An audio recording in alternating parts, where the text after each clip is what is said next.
It was unusual for me to work on a Saturday. The only reason I was in Lancaster today was to please one special client. I work for a manufacturing company called Paytone. We make cell phones, not ordinary phones, but industrial phones that will work in abnormal or dangerous environments. They're ruggedized and explosion-proof. Our biggest customers are refineries, factories, oil platforms, and other such businesses that operate in harsh environments. Today, I had to solve a small problem at a large grain elevator, and I'm done. I was filling up the gas tank before heading back to Reading, and there was a pleasant surprise. "Terry Harrison, what are you doing here today?"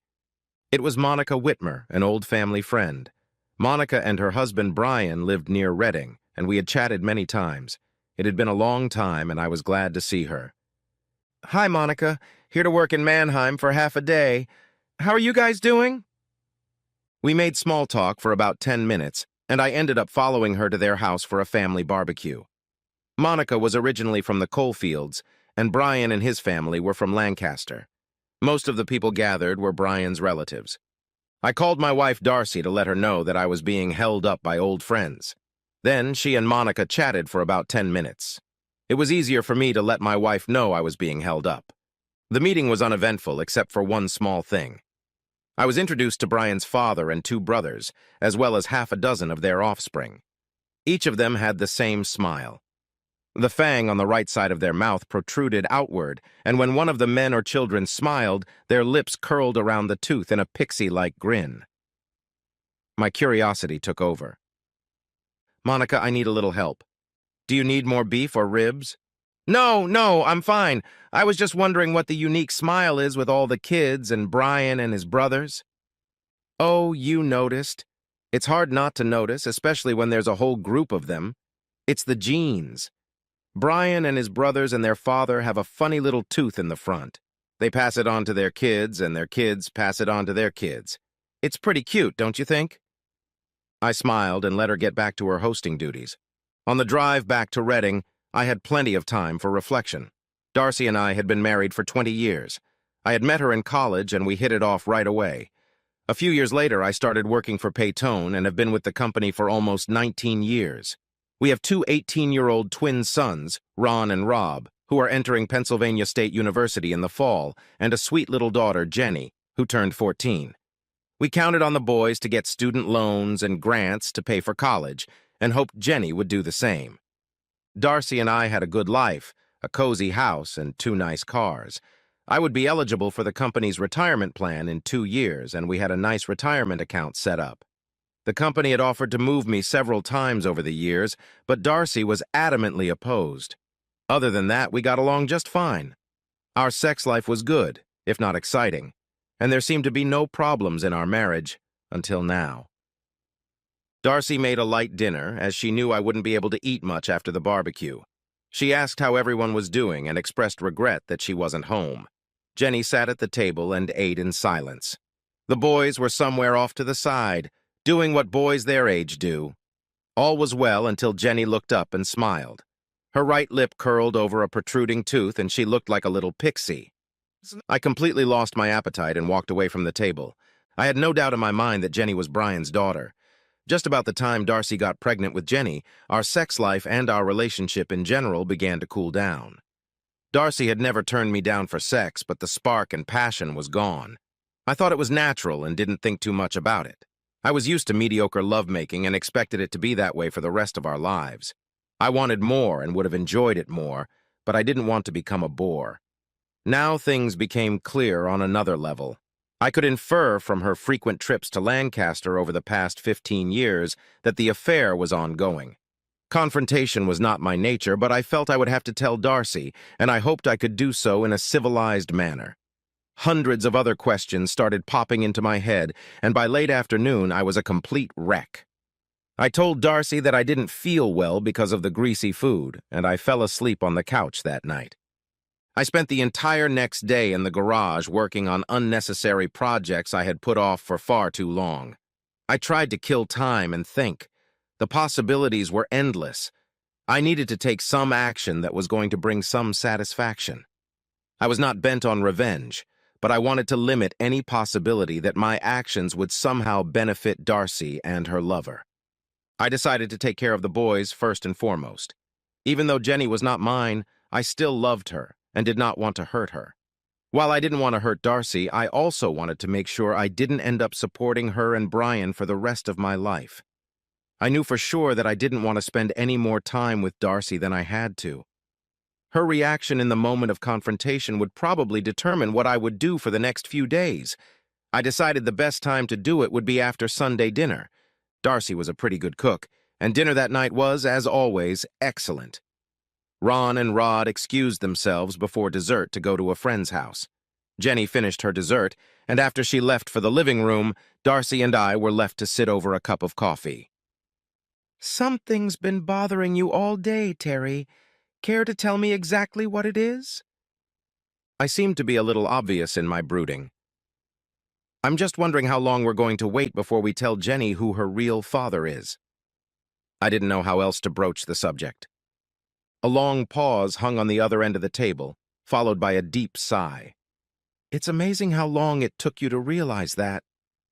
She remained unfazed, and her gaze shifted from the middle of the table to me. "I don't think she needs to know until she's at least 18 or has some medical problem when it becomes necessary. Everything is fine the way it is. We won't accomplish anything if we tell her now." Is that fair? Fair to whom? A stable family life is important to a girl her age. She doesn't need to know about it. I'll tell her when the time comes. Until then, just keep your mouth shut. I was stunned. I had just told my wife that I knew about her infidelity, and she continued to dominate the conversation and make demands of me. In my mind, she should have been apologizing and regretting what she had done. But that wasn't the case. She acted like she had done nothing wrong and things would continue whether I liked it or not. My first reaction was to want to ram it down her throat. But just then I noticed a slight movement in the hallway outside the dining room. Jenny was listening to our conversation. When I paused, I heard her running away. I decided to calm down and pull myself together. "Maybe we should think about divorce." I was just saying that it's important to keep a stable family environment for a few more years. Divorce is out of the question. What would Jenny and I do if we were separated?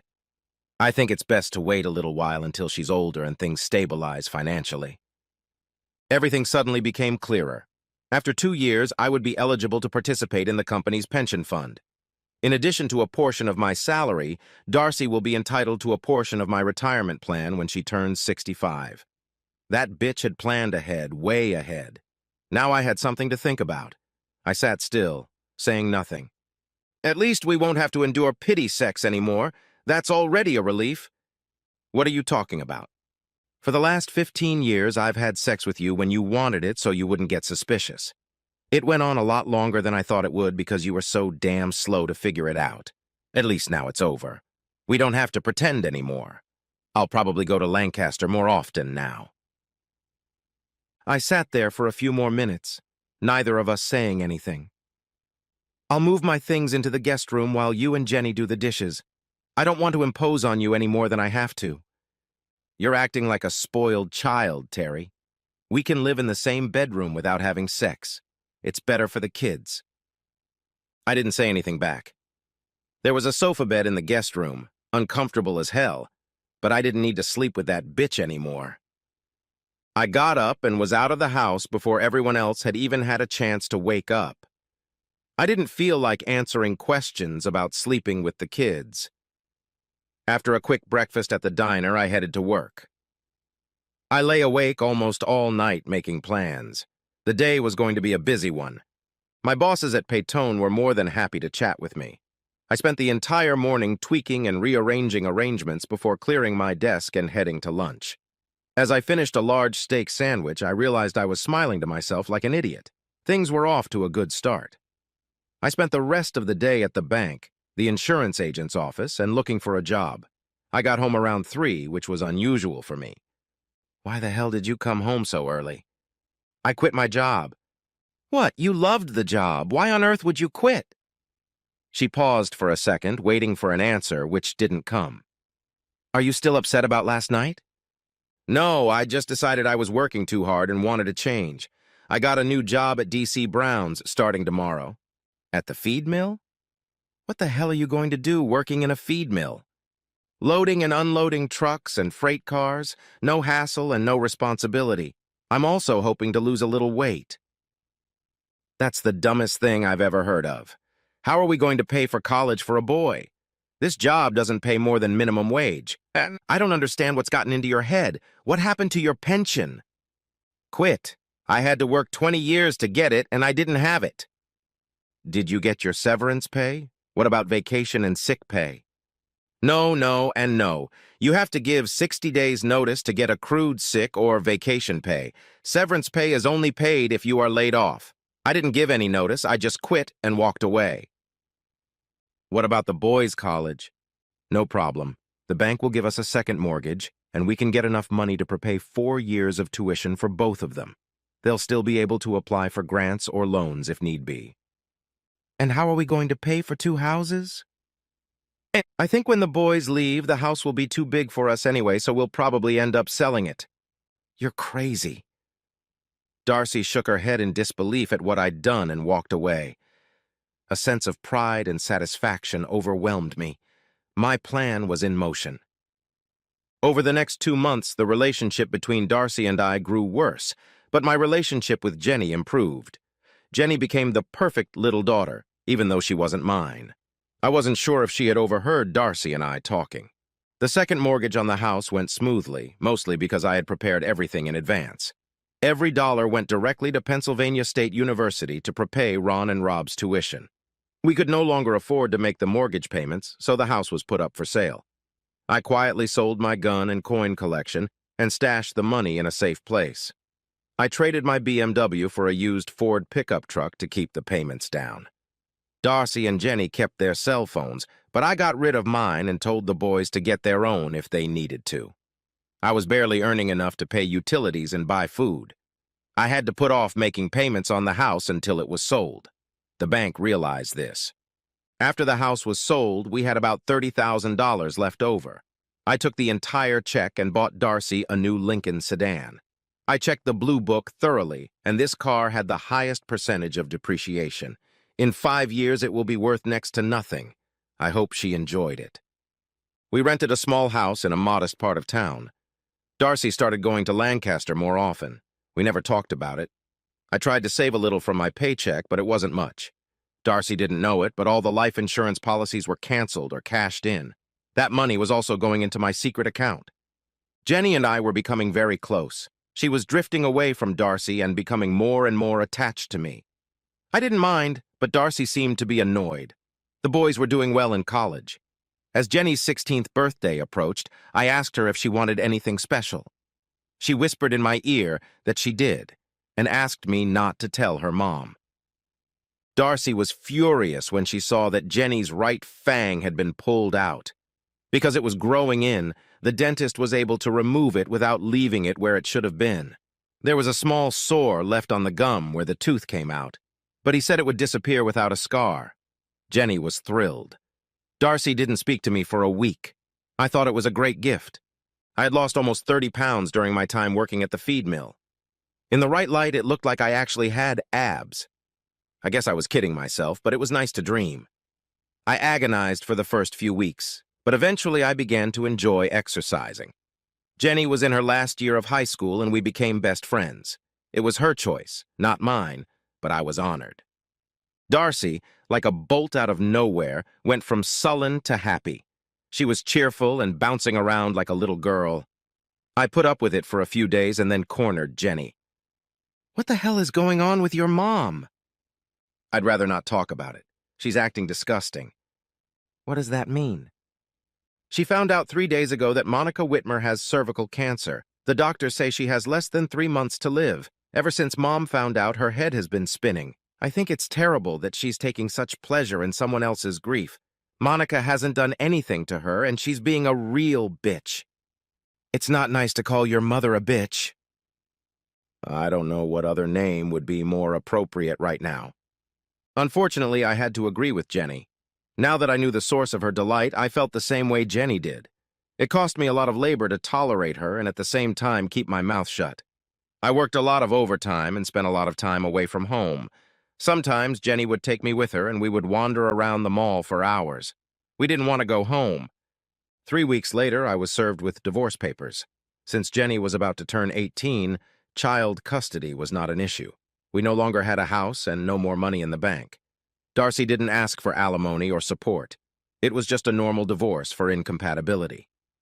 I signed the papers as they were and quit my job at the feed mill. I stopped by Paytone's office and then stopped by the bank before heading home. Darcy wasn't home. Jenny said she had gone to Lancaster to comfort Monica for a few days. We both laughed a little at that. I handed Jenny an envelope that contained $10,000. I apologized that there wasn't more, but promised to send some later. I explained that it was time for me to leave and that she would do just fine with her mother. She wasn't happy, but helped me pack the car anyway. Darcy could take care of whatever needed to be done to the house after I left. I had no idea what Jenny's plans were after school. Jenny volunteered to tell the twins about the breakup, but said she couldn't be impartial. 6 weeks after I left, Monica Whitmer died. My friend Tom Kalita lived in a 2-family modular home in the Ocala National Forest near Silver Springs, Florida.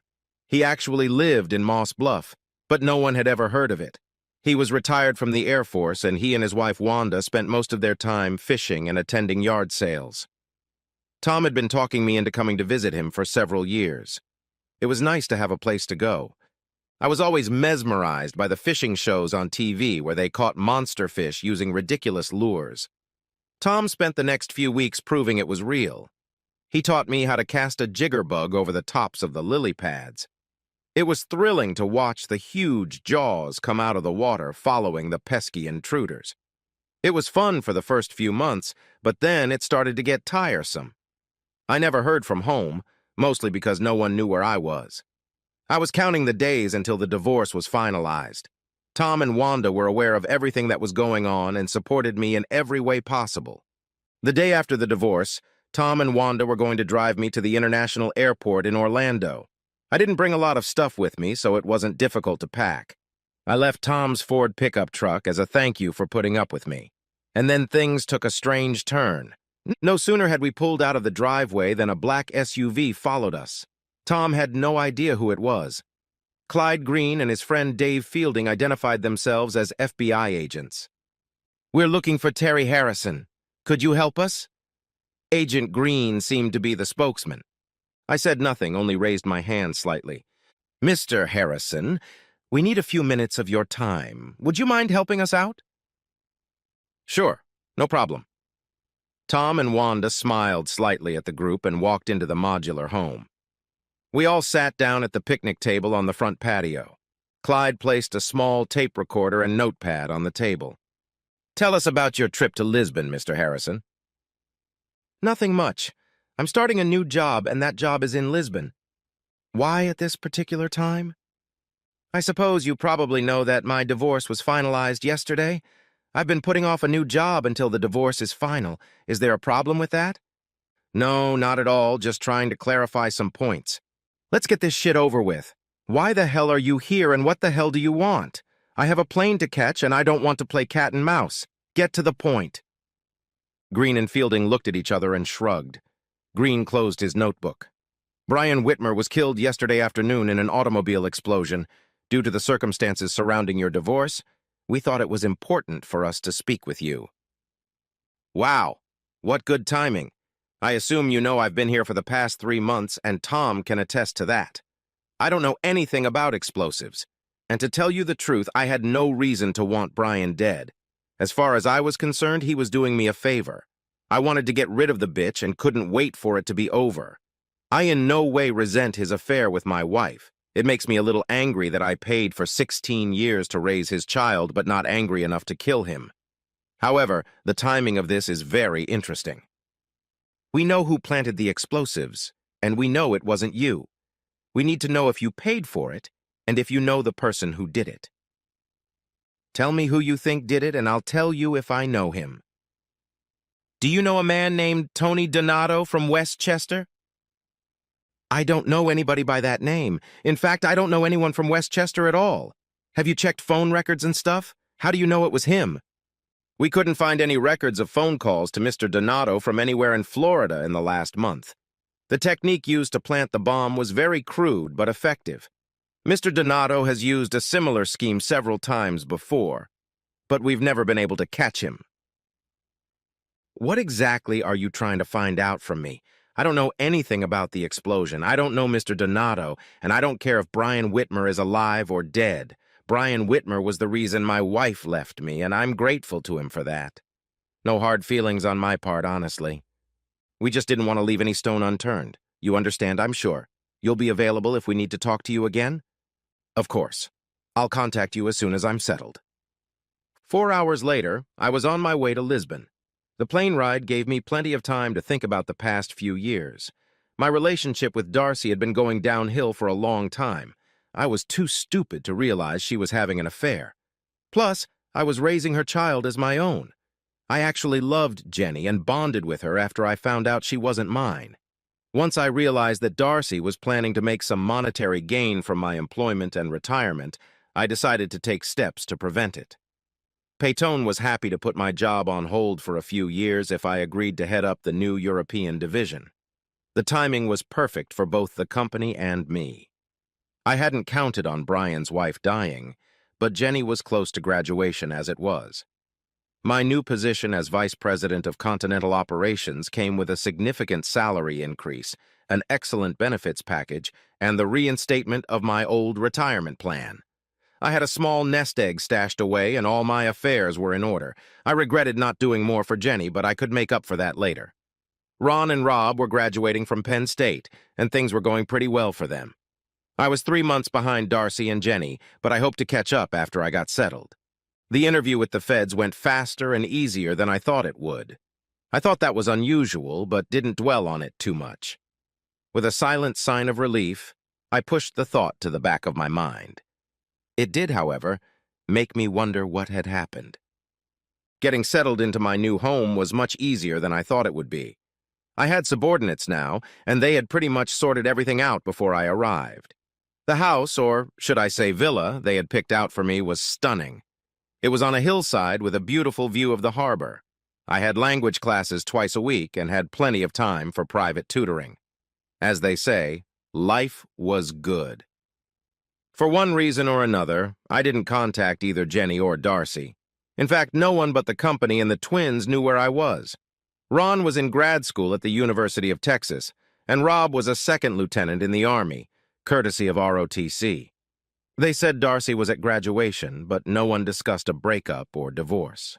They readily agreed not to let her know my whereabouts. They didn't know where she lived or what she was doing and avoided asking. Jenny told them everything leading up to the divorce, and apparently she didn't sugarcoat it. They seemed a little bit embittered at their mother. I was proud of all 3 of my children. A year went by, and things were going well.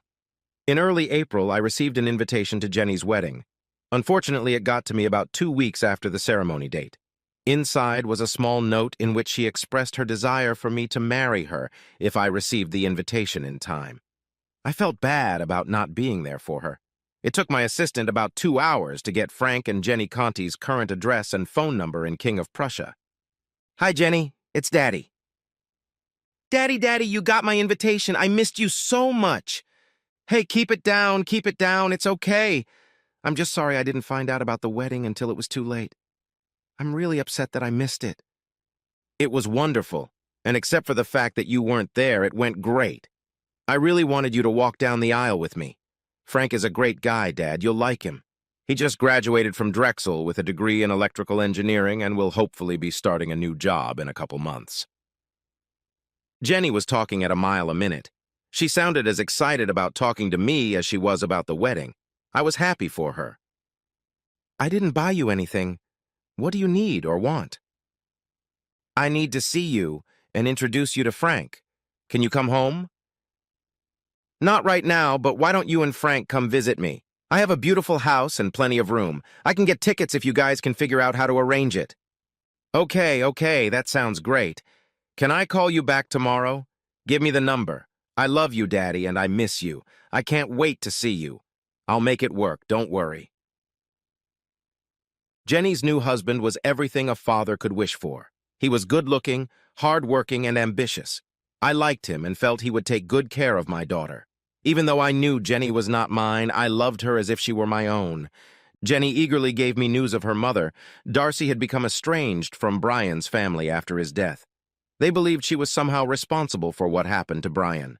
There was also talk of her having an affair with Brian behind Monica's back, which made her unwelcome in the family. Without Brian, Darcy had no way to support herself. She now worked at Zinn's Diner on the highway and lived in a mobile home near Lancaster. While Jenny got dressed so we could go out to dinner, I had some one-on-one time with Frank. Any specific plans after college, Frank? Mostly work. Jenny has agreed to move to wherever we go, so that makes it a lot easier. I'd rather find a job I like than be stuck in one I don't like in a particular place. I think I can agree with that. For 10 minutes, we talked about what he was studying at Drexel and what kind of job he was looking for. Surprisingly, he spoke Italian pretty well. He had adopted it from his grandparents, whom he had lived with while growing up in Philadelphia. We were planning to open a service office in Parma, and the only obstacle was finding someone who spoke the language. In this case, experience wasn't as important as education and management skills. I was figuring out how to set it all up while I listened to Frank talk. If Jenny was around so I could see her sometimes, that would be great. It's good to be the boss. About this time, my beautiful Jenny joined us. We chatted casually as we walked to the car. Jenny, since I couldn't make it to the wedding, who did you ask to marry you off? Frank's uncle Anthony introduced us to Frank, and he was more than happy to do so.